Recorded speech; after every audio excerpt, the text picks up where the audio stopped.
Good evening, guys. Welcome back to the channel. I'm gonna do a evening type video tonight. Got a bit of spare time on my hands. I've also sort of been struggling to get the mojo going to make these videos. It's been a while since I've sat down and made a proper one where I've sort of put a bit more effort into it. I thought I'd try and switch up the angle a bit. I'm not sure if my head's going to be chopped off, and I have the flu. So that's where we're at from that point of view. I'm trying to warm up with a whiskey, which always helps, a nice Japanese one. So this is a video that I've been wanting to do for, coming up to 3 months now. I just really want to take my time and listen to the record I want to talk about and try my best to, I guess, not justify it, but give it its... See, I'm losing my words already. The credit that it's due and tell you what I really think about it. This is in the description below, but if you haven't guessed it already, this is E-Music by McNabb. So this is a compilation that came out this year on Sarang Bang Records out of Auckland, New Zealand. I can see that a few people in the vinyl community have already picked this up. I think Roger Coleman has a copy. Derek Higgins talked about his copy in a video, and he did a really good job, and he really explained it really well as well. And now it's my turn. This is something for me that I think deserves its own video, just because I do like to highlight things from New Zealand I think are truly, they sit up there with other big names, and I don't want to start throwing names around too early, but elements of this remind me of Popo Vu, which is a big call. This is a really wonderful record. It's basically a compilation of tapes put together that Gianmarco behind the label sort of curated and made into this really wonderful compilation. Now, this is something that we heard was coming for quite a while, and it's finally arrived, and it does not disappoint. It's done in this really wonderful gatefold packaging, and it's super thick, super heavy. It's a 2 LP set, absolutely mastered beautifully. In this day and age, it's exactly how a release should be, and the quality is there, the quality control, the artwork is there. I'll get onto the music in a moment, but just in terms of the amount of crap or poor quality recordings I've bought lately, this is the package. The complete package, really, which is high praise. I just love this color scheme and this font and the name, and I think it must be quite hard to tie everything together into a piece of artwork and to give us a theme. And I think this record does give you a really cool insight into what Murray McNabb was doing at this time, which is super fascinating. There's parts of this that are quite quiet and not droney, but ambient or dreamlike, and they really take you away into spaces. And this thing is mastered, and the pressing quality is so high that there's no pops or crackles through it. It just really locks you into the zone. What I will do is I'm going to do some needle drops at the end, so I'll just go back over there and put some things on and talk to you about them towards the end of the video.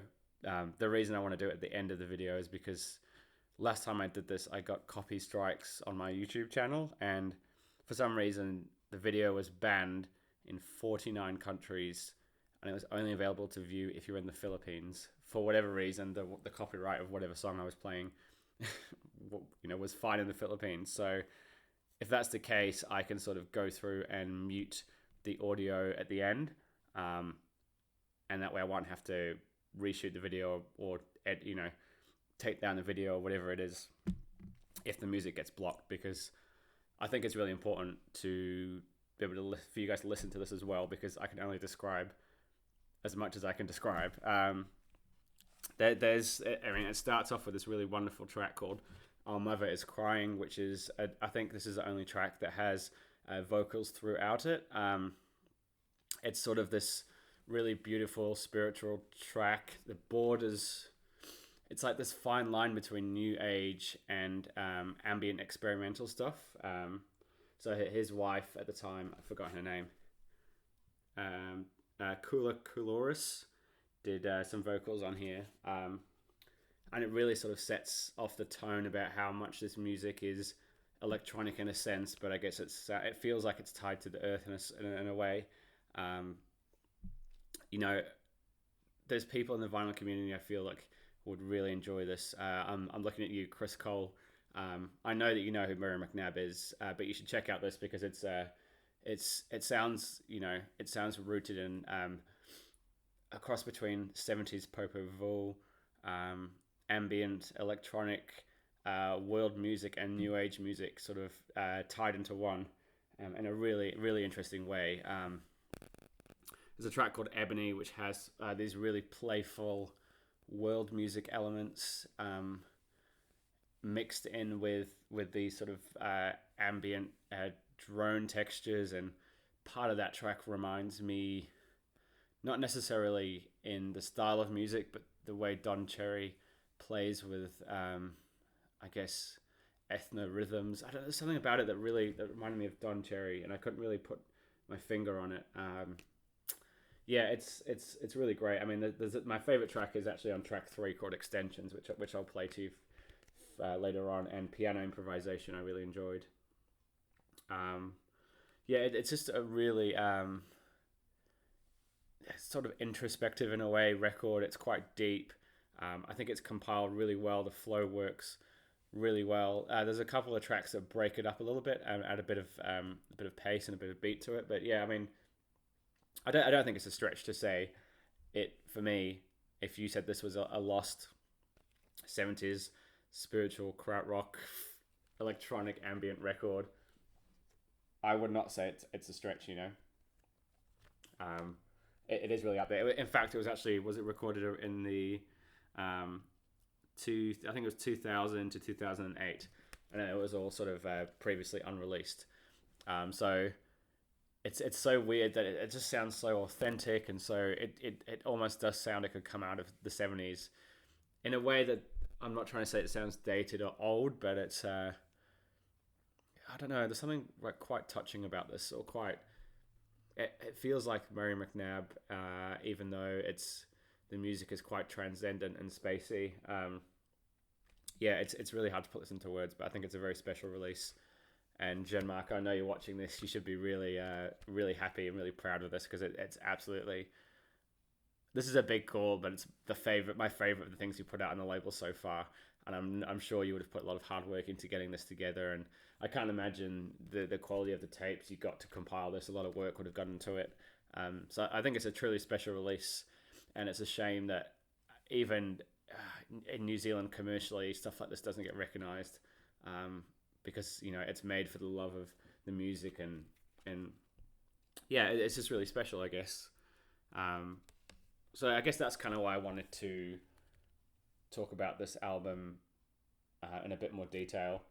I'm pretty sure you can still get this on Bandcamp, or you can either contact me or Sarang Bang Records directly. It's probably the best way to do it.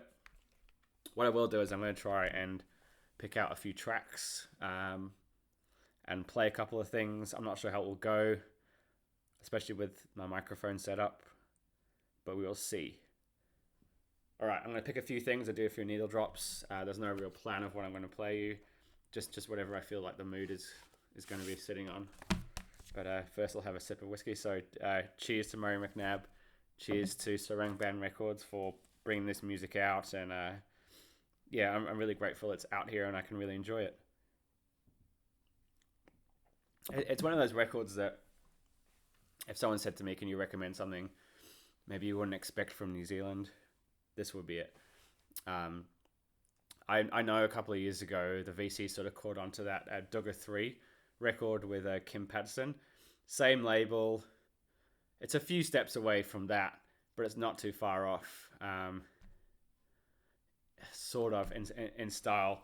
But this is a lot more reflective and a lot more in more of a meditation sort of space than a jazzy space or a outer space kind of thing. Sorry, I'm knocking the table quite a bit.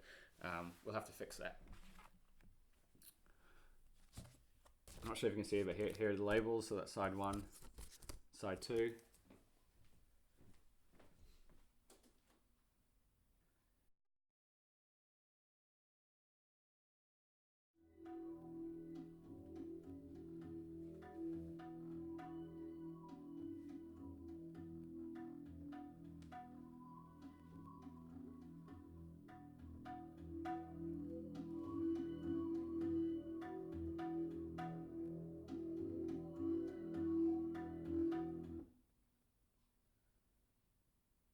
I'm just sort of doing a bit of a random needle drop here.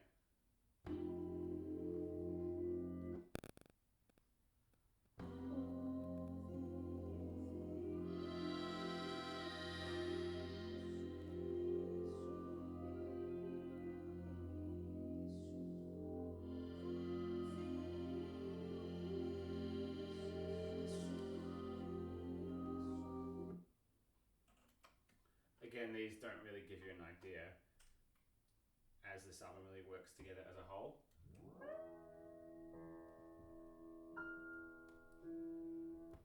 Some piano.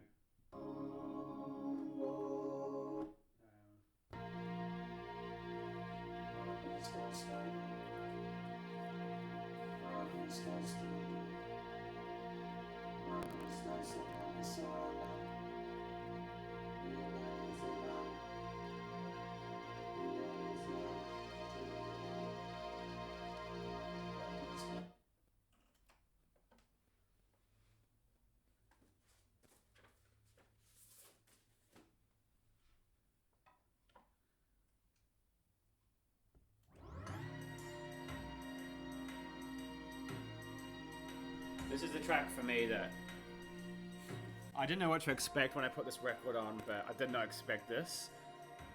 Just these really soaring, beautiful lyrics, and this does sound almost new agey, but it also sounds really light and refreshing, and it feels very uplifting and positive.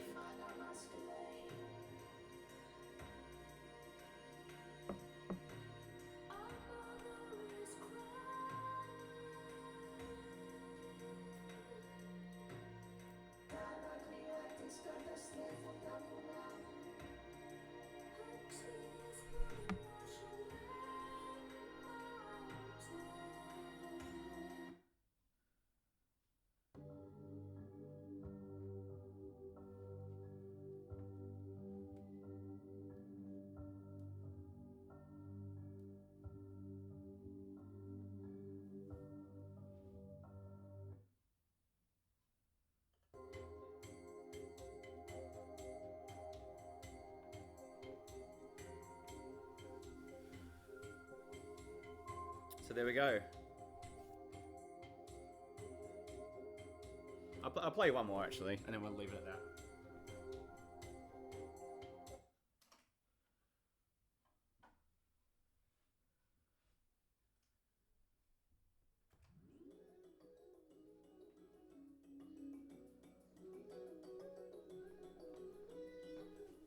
This is a track that really reminds me of Don Cherry, but I can't put my exact finger on why. It's just the way it's so playful.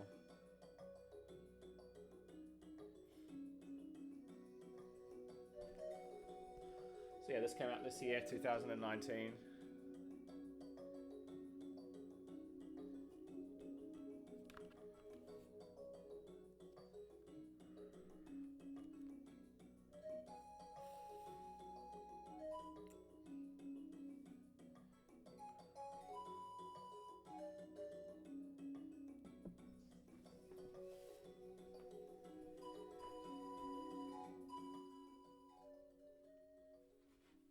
So there we go. I hope my description sort of gave you an idea, or even not in a musical sense, but just what a talent Mary McNabb was, and how important he was in terms of experimental music, I guess, for New Zealand. Yeah, really great. I'll put a link in the description to below to where you can check this out. I think it's on maybe SoundCloud or Bandcamp. Yeah, let me know what you think. Mary McNabb eMusic, electronic music from the the Mod X archive. I think Alex in California, Muderick 24/7. Maybe you would maybe like something like this, or Calm, Gorvo, also in California. Is he? No, he's not in California. I remember he went on a trip to California once in a video. Just people off the top of my head. If you're sort of into ambient and world and I guess droney modern classical sort of type stuff, yeah, check this out. There you go. That's all. Thank you for watching. Thank you for subscribing. Yeah, I'm gonna go finish my whiskey and listen to the rest of the side. Cheers. Thanks. Bye.